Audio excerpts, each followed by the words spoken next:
اعوذ باللہ من الشیطان الرجیم بسم اللہ الرحمن الرحیم پڑھیے الصلاۃ والسلام علیک یا رسول اللہ وعلی آلک واصحابک یا حبیب اللہ الصلاۃ والسلام علیک یا نبی اللہ وعلی آلک واصحابک یا نور اللہ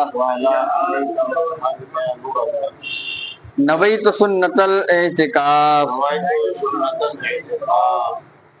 فرمان آخری نبی صلی اللہ تعالی علیہ وآلہ وسلم، جو مجھ پر روز جمعہ درود شریف پڑھے گا میں قیامت کے دن اس کی شفاعت کروں گا۔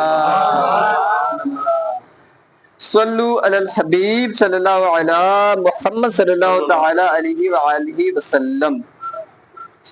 مصطفیٰ جان رحمت صلی اللہ تعالی علیہ وآلہ وسلم نے نماز کے بعد حمد و ثنا اور درود شریف پڑھنے والے سے فرمایا، دعا مانگ قبول کی جائے گی، سوال کر دیا جائے گا۔ شب معراج پانچویں نماز فرض ہونے کے بعد ہمارے پیارے پیارے آقا مکی مدنی مصطفیٰ صلی اللہ تعالی علیہ وآلہ وسلم نے اپنی حیات ظاہری میں یعنی دنیاوی زندگی کے 11 سال 6 ماہ تقریباً 20,000 نمازیں ادا فرمائے، تقریباً 500 جمعے ادا کیے اور تقریباً 9 عید کی نمازیں پڑھی۔ قرآن کریم میں نماز کا ذکر سینکڑوں جگہ ہے، یعنی بہت سارے جگہوں پر ہے۔ ایک خوش نصیب عاشقان نماز میرے آقا اعلی حضرت رحمت اللہ تعالی علیہ فرماتے ہیں کہ نماز پنجگارہ یعنی 5 وقت کی نماز اللہ پاک کی وہ نعمت عظیمی ہے کہ اس نے اپنے کرم عظیم سے خاص ہم کو عطا فرمائی، اس سے پہلے کسی امت کو نہ ملی۔ ہر مسلمان عاقل بالغ مرد و عورت پر 5 وقت کی نماز فرض ہے۔ اس کی فرضیت یعنی فرض ہونے کا انکار کفر ہے۔ جو جان بوجھ کر ایک نماز ترک کرے وہ شخص فاسق، سخت گناہگار، عذاب نار کا حقدار ہے۔ یعنی اس کے پاس وقت ہے، وہ پھر بھی جو ہے نماز کو گول کر رہا ہے، ارے سستی کی وجہ سے، تو وہ جنت اے بے نمازیو کس طرح پاؤ گے؟ ناراض رب ہوا تو جہنم میں جاؤ گے۔ صلو علی الحبیب صلی اللہ علیہ محمد صلی اللہ تعالی علیہ وآلہ وسلم۔ تو میرے پیارے محترم اسلامی بھائیوں، ہم نے سنا کہ پیارے آقا صلی اللہ تعالی علیہ وآلہ وسلم جب نماز پڑھتے تھے تو تقریباً کئی نماز یعنی لکھا گیا کہ 500 نمازیں آپ نے ادا کی ہے نا، اور جو یعنی کہ جان بوجھ کر وقت رہتے وقت بھی اگر نماز چھوڑ دے یعنی اس کے پاس وقت ہے اور اس صورت میں نماز چھوڑ دے تو جہنم کا حقدار ہے۔ تو نماز جو ہے نا بہت اہم ہے۔ حضور نے فرمایا جو علت قرۃ عین فی الصلاۃ، نماز میری آنکھوں کی ٹھنڈک ہے نا۔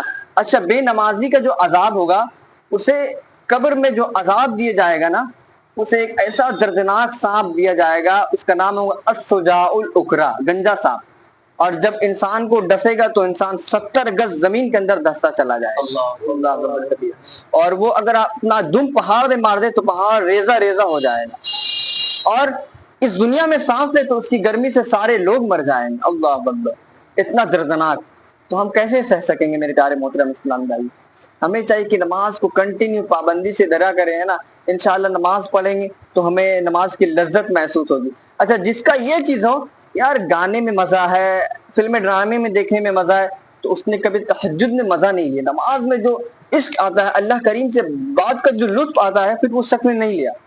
تو ہمیں چاہیے کہ نماز کو کنٹینیو ادا کریں۔ 100 کروڑ افسوس، آج اکثر مسلمان نماز کی بالکل پرواہ نہیں رکھتا۔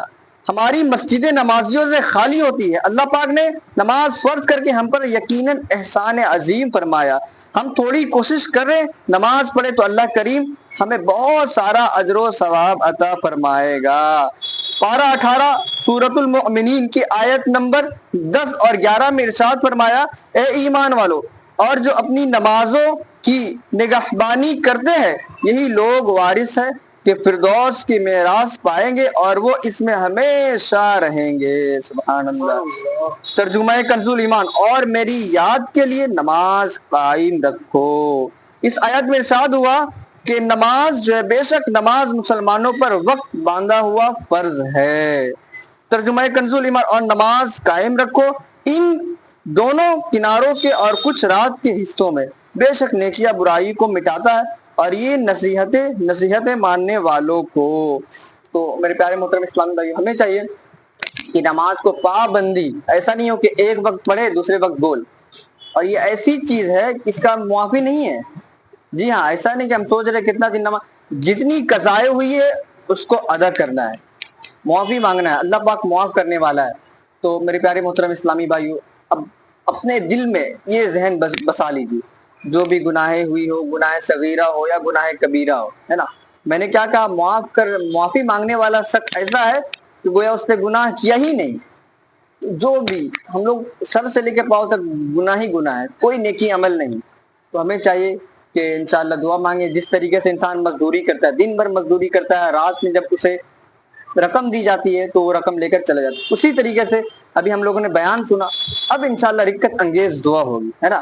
دعا کا آداب یہ ہے کہ ہتھیلی کھلی ہو، دائیں بھی نہیں دے گے بائیں بھی نہیں دے گے، بلکہ اس کا دھیان سارا جو ہے وہ دعا میں رہے. تو انشاءاللہ الکریم روایتوں میں بھی ہے، الدعاء مخ العبادہ، دعا عبادتوں کا مغز ہے، دعا مومن کا ہتھیار ہے. صحابہ اکرام نے جنگیں جیتی دعا سے، ہے نا. تو انشاءاللہ الکریم اپنے اپنے گناہوں کو یاد کر کے، جو بھی گناہیں ہوئی، چاہے اندھیرے میں، چاہے رات کے اندھیرے میں یا دن کے اجالے میں، سب سے گناہ ہوتا ہے، تو یقیناً توبہ کر لیجیے، استغفار پڑھیے. انشاءاللہ الکریم آئیے دعا فرماتے ہیں. الحمدللہ.